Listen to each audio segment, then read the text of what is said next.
Okay, let's look at describing retained earnings and recording cash dividends. Retained earnings are earnings that are retained in the corporation and not paid out as dividends. This equals all net incomes less all dividends since the company began operations. It has a normal credit balance. Here are the retained earnings over a 4-year period. In year 1, say the company had a net loss of $1,000. The balance in retained earnings at the end of the year will be a negative $1,000. In year 2, the company had a net income of $3,000, paid out no dividends. So the balance in retained earnings is the $3,000 plus the $1,000 that was the balance at the end of the year prior. So now the balance at the end of year 2 is $2,000.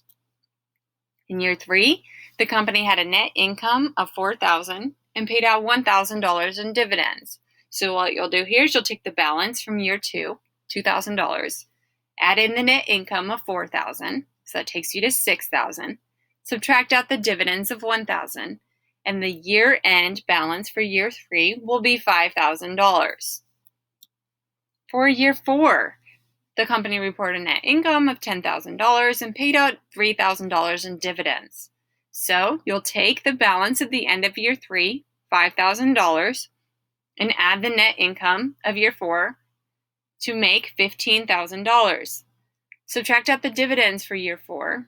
That'll bring you to $12,000, and that will be the balance of retained earnings at the end of year 4. The balance of retained earnings equals all net income minus all dividends to date over the life of the company. In year 1, the company shows an accumulated deficit. Some students think incorrectly that retained earnings represent a cash balance set aside by the company. In fact, the size of retained earnings can differ greatly from the balance in the cash account. Facebook, for example, reported $21.7 billion in retained earnings, but only $8.9 billion in cash. Now let's talk about cash dividends. These are distributions by a corporation to its stockholders. It's a change in a quarterly or annual cash dividend paid by a company can provide useful information about future prospects. Not all companies are going to pay dividends. For example, growth companies prefer to reinvest their earnings rather than distribute them.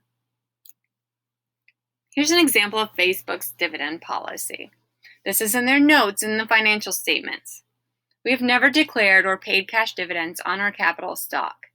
We currently intend to retain any future earnings to finance the operation and expansion of our business, and we do not expect to declare or pay any cash dividends in the foreseeable future. As a result, you may only receive a return on your investment in our Class A common stock and, if issued, our Class C capital stock if the trading price of your shares increases. Let's talk about some dividend dates, okay? First, we've got the declaration date. This is the date on which the board of directors declares the cash dividend to be paid. Then we've got the record date. This is a specific date on which the company will determine who will receive the dividend, which of the registered owners of stock on that date. And then we've got the payment date. This is the date the actual cash is distributed. So let's look at what you do to record the cash dividends. On March 15th, Canadian Falcon declares a 25-cent per share dividend on its 2,000 outstanding shares. So on March 15th, they are going to recognize dividends. 2,000 shares at 25 cents apiece is $500, and dividends payable for $500. This is them declaring the cash dividends, but they have not paid them yet. Now, the dividend declared by Canadian Falcon is paid on April 15th. So on the payment date, you're going to debit dividends payable, clearing out that payable, and you're going to credit cash. This is what it looks like when you pay the cash dividends. Now, the declaration of cash dividends decreases retained earnings and increases dividends payable. The payment of cash dividends decreases dividends payable and decreases cash. The net effect is a reduction in both retained earnings and cash. Let's look at a quick concept check. On which date would a company record a debit to dividends and a credit to dividends payable? The date of declaration, the date of record, the date of payment, or the settlement date? If you chose the date of declaration, you are correct.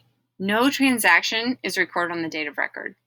We record a debit to dividends payable and a credit to cash on the date of payment.